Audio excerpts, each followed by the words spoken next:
বাবার বয়সী নায়ক নিয়ে কি এবার ট্রলের মুখে চিরদিনই তুমি যে আমার নাটকটি? কিন্তু ভালোবাসা সত্যি হলে বয়স কোনো বাধাই হতে পারে কি? নাটকটিতে ঋতুপ্রিয়া ছটফটে প্রাণবন্ত, দুহাত খুলে বাঁচার স্বপ্ন দেখে। আর অন্যদিকে বয়সে বড় জিতু অনেক বেশি সাবধানী, যে কিনা মেপে মেপে পা ফেলে। এমন দুটি মানুষের মধ্যেই জমে উঠেছে প্রেম কাহিনীটি। এবার আরজু স্যার অপর্ণাকে তার অফিসে চাকরি দেয়। এইবার মনে হচ্ছে তাদের প্রেমটা জমেই উঠবে।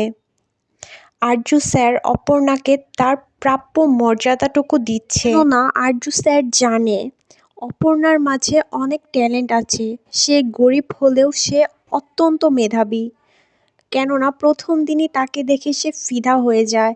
যখন সে অটোতে ছিল, মাত্র 2 টাকার জন্য সে অটোওয়ালার সাথে ঝগড়া করেছে। সেটা দেখে আরজু স্যার বুঝতে পারে মেয়েটির মধ্যে অবশ্যই অন্য কিছু একটা আছে, যা দেখে সে মেয়েটির ওপর ভরসা করতে পারে। আশা করা যাচ্ছে সামনে তাদের প্রেম আরও বেশি জমে উঠবে।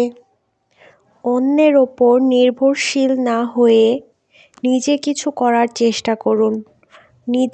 নিজেকে আত্মনির্ভরশীল করে তুলুন।